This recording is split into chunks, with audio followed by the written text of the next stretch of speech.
Okay, well, that's your opinion. How is it wrong? This is coming, all I did was take the state's brief, and I read the cases, and then I gave you additional cases.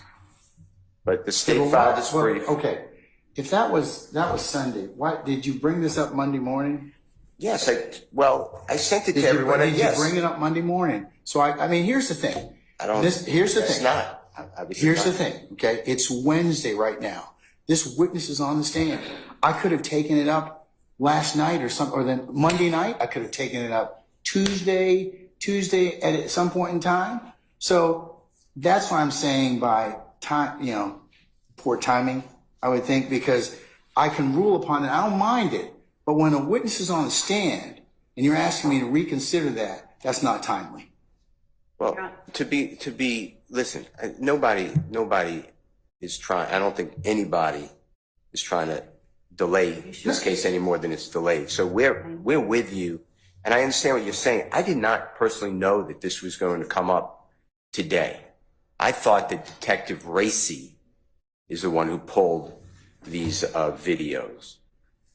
So, I'm not, and I just like the court to hear the law. I mean, I don't know what else to say, except I understand the court is saying, but the state filed that you asked them for additional briefs this Friday. We responded Sunday to the same email, and I just gave you some cases. I said, this is the cases, and I told you where in the state's brief we're targeting the case that they cited. And the state told you when we left on last Wednesday that foundation, there is nothing, but you find on the internet, and then it's up to the jury to determine the authenticity and the weight. And what I'm telling you is that's not what the case is. And I have the states, I'm just using their brief. I read their cases. I updated the cases. I made them all Georgia cases, and they're not right. And I did it for hearsay as well as what we're talking about now, which is foundation and or authenticity. They're two different things, remember. I'm with you. Okay. I agree with you. They're two different things. All right, so. The courts actually say that people use them interchangeably, but yes, they are actually two different mechanisms. But it's the state's position, if I just see something on the internet, I could testify I saw it on the internet and I downloaded it and here it is and it's in evidence, and that's just not the way I understand the law. And that's what Detective Dennis just said. That's why Mr. Adams, to me, appropriately did what lawyers are trained to do. He stood his position and made the objection. I don't have any issue with that, Mr. No, I don't either. I commend him. You all have a client to represent. My issue is derailing the timing. And this is not the way to do it. You should have, it should have been flagged for my attention to say, Judge, we need to hear this.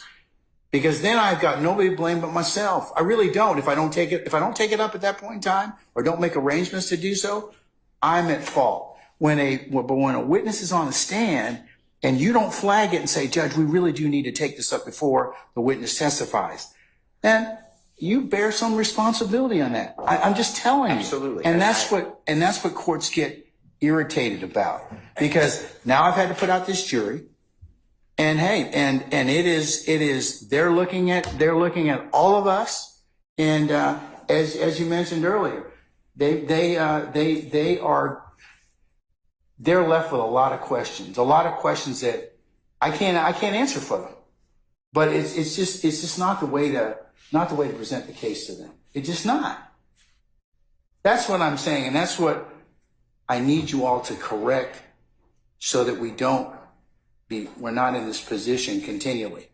I understand if you've got other things that you want me to flag, but you got to do them timely so I can go ahead and at least kind of take it up at a time and place where it doesn't leave our jurors just sitting back there kind of, well, not hearing testimony or not doing anything. That's my point, okay? Yeah, of course.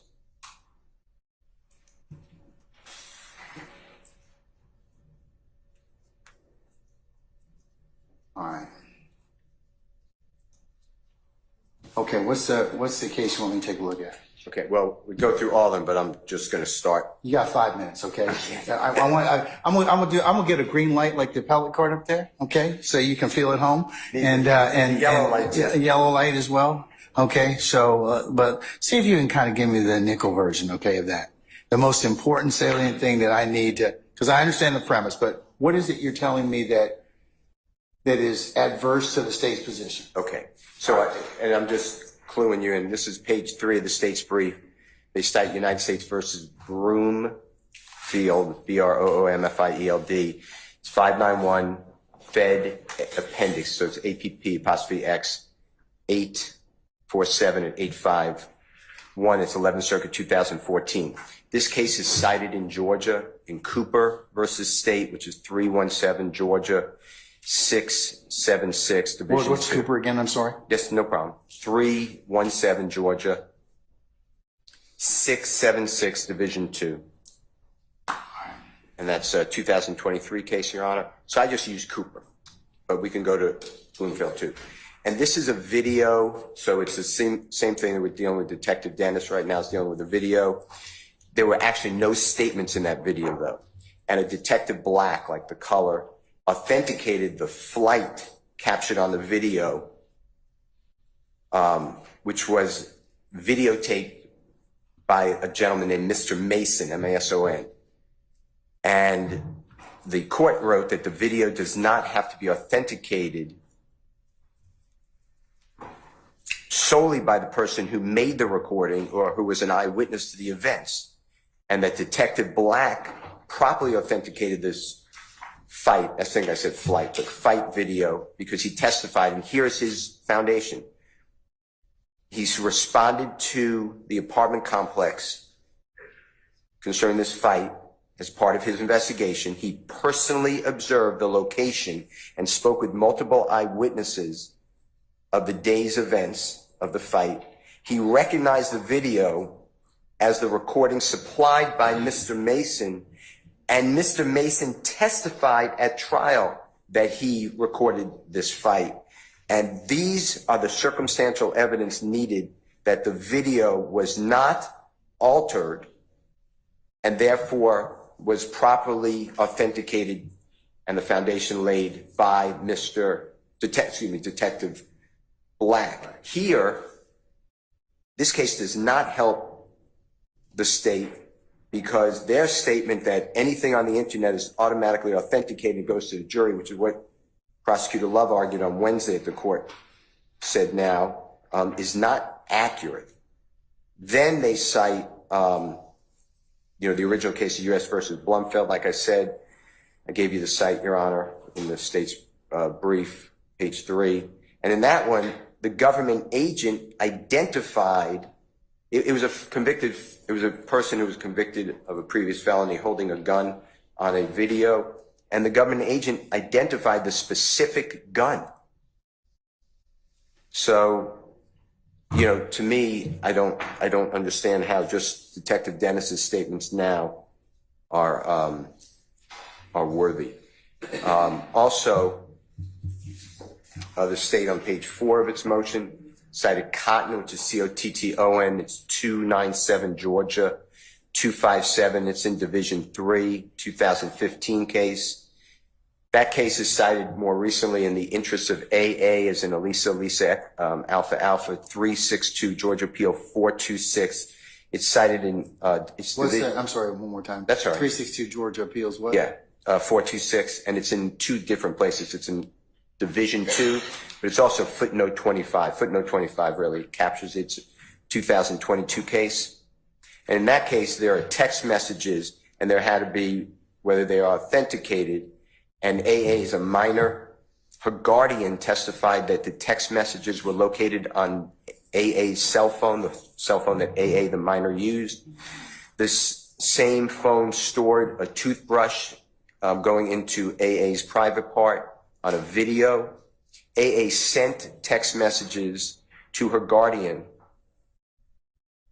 And that's how the guardian, sent text messages that her guardian found out about the toothbrush video, but that AA now washed the toothbrush off of all type of evidence. And AA admitted that she used this cell phone to film herself inserting the toothbrush into her private part.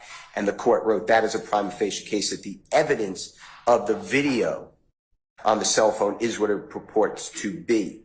So again, and that's my 5 minutes. I don't want to go beyond what you told me, but I could go through all the cases. But again, there has to be some more than Detective Dennis saying, I was on the internet researching this, and here's a video I found.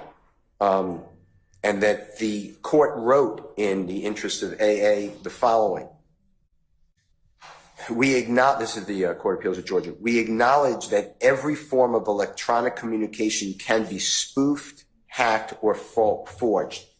They go on. I don't have the exact quote now written down. And cannot mean the court should reject any and all communications. Indeed, the vast majority of these electronic communications are just as they appear to be. Exactly. Quite authentic. So Must you decide need. whether the trial court abuses discretion in finding the text messages authentic. They made them into evidence, and we conclude it did not. So they need something. Now you did sustain. I heard you say it. Mr. Adams said at the bench, but it may not have been an error. You did sustain. I couldn't play the video with Rich Gang, and you told me, listen, it's relevant. I understand why you're doing it, but you have the wrong witness. Yeah, I don't want to come off what I said, but if under these cases, I'd probably need somebody to say, hey, I don't have to be there. I don't have to be the one videoed, but this is accurate. I know this to be accurate because whatever the foundation. But remember the conversation we had. It would be one thing if there were deletions or glips in the video that was copied, or it doesn't purport to be what the person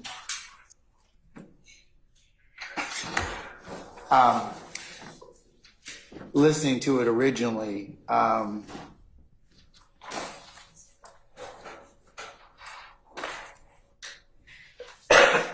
purported, like if I listen to the video and then it's not changed from the time I copy it, and there's no other indicias of deletions or the like. It'd be from this case law that it'd be authentic, or I have to look at whether or not it's authentic. So when I did my analysis last time, it was based on the state's case that they gave me that, if they testify as to how they got it, it hasn't been changed, it hasn't been altered, that the court can make a decision as to whether or not it's authentic. I told you, you gave me the time, and I respect the court. I'm just telling the court that I don't believe in that. If that's the understanding, then anything that I pull off the internet or have a witness pull off the internet, that's now admissible in this courtroom. Not necessarily, but our court has kind of expanded what we can kind of, in terms of foundation, what is required in terms of used to be that you had to lay significant foundation in order to get certain electronic media admitted. That doesn't seem to be the case today. I mean, for whatever reason, but I don't think that's true. But that's I rule based upon what the state told me at that point in time. I understand what you and your colleagues are saying, Mr. Steele, in terms of it has to have some particular guarantee of authenticity. And as I mentioned earlier, if I thought the video was altered or it looks altered, then that's my gut check, and I'd probably sustain an objection to foundation.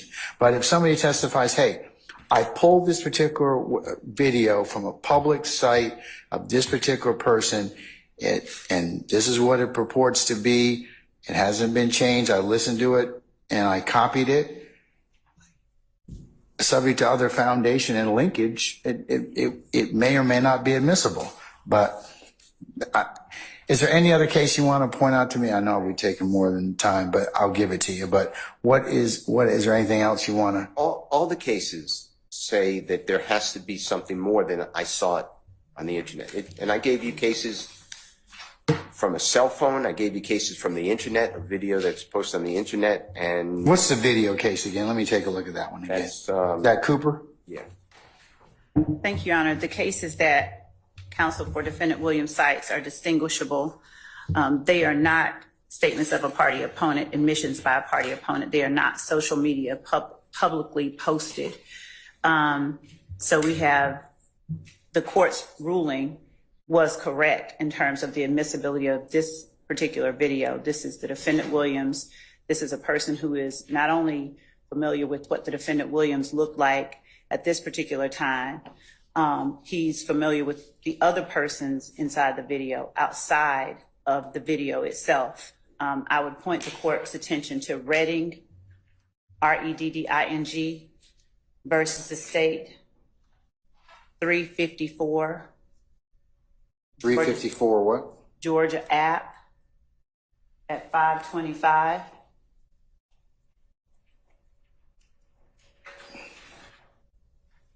Okay.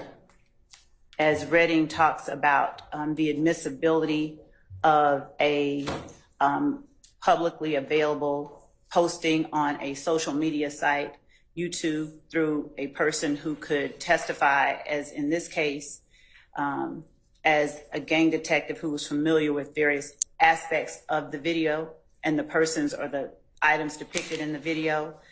I would also point the court's attention to 24801D and point out that this video is a statement by a party opponent that has been publicly posted to a website, publicly available on the internet. And the witness on the stand is able, not just from knowledge of the public posting, but from knowledge of the people depicted inside the public posting, to speak competently about the video. The videos, the case law that has been cited by counsel for Defendant Williams is an opposite. It does not compare apples to apples in terms of this video. And of course, the court's aware that statements of a party opponent, the court read the case law last week regarding the lack of the need for foundation for the statements of a party opponent, as in this case.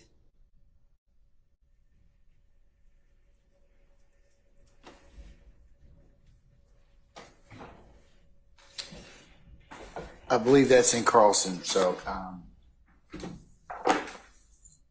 under 80, under the subpart 801D2.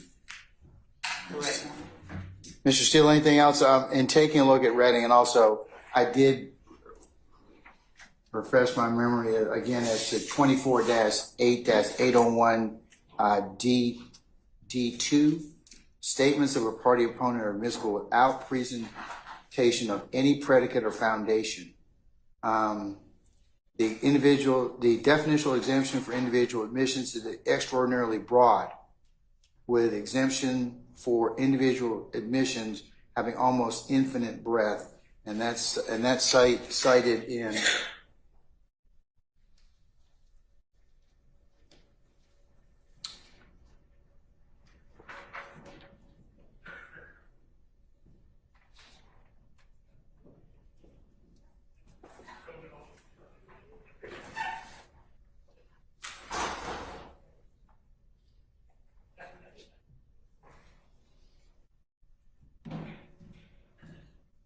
Jordan versus Benz, and that's BINNS 712 F3rd 1123. It's a Seventh Circuit case, but there's also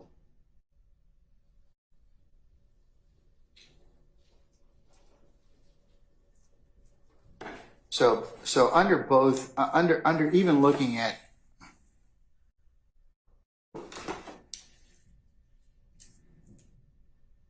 Cotton and Redding, but distinguishing that this is a statement that reportedly made by a party opponent. 801, I should say 24-8-801D would apply, and that's what I ruled upon last week. I don't believe that, respectfully, that's going to change my ruling.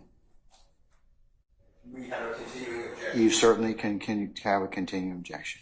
Okay. All right. And just, may I say one more thing? Yes, sir. Just for you to know, that also has a hearsay component, that motion that the state filed and our response. So I don't believe it's ripe now, but I just want to alert you so I don't do this in front of. A hearsay component as to what? As to some other. State wanted to get in. You excluded anything said by Mr. Dwayne Carter, Little Wayne, without him testifying. But if that becomes an issue, I just want you to know that I also targeted that in my response, and the state targeted in their brief on Friday. I just want to let you know. Okay, state, I believe, indicated that they were not going to get into anything. That's fine. I just wanted to make sure you don't approach. No, I'm fully aware that you all told me about that already. Okay? Thank you. All right. Anything else? No. Okay. All right. Let's take a comfort break, and then I'll see where we are in terms of lunch. Turning room, is lunch available for? Let me find out. All right. We're going to be in recess 10 minutes. Okay. All right.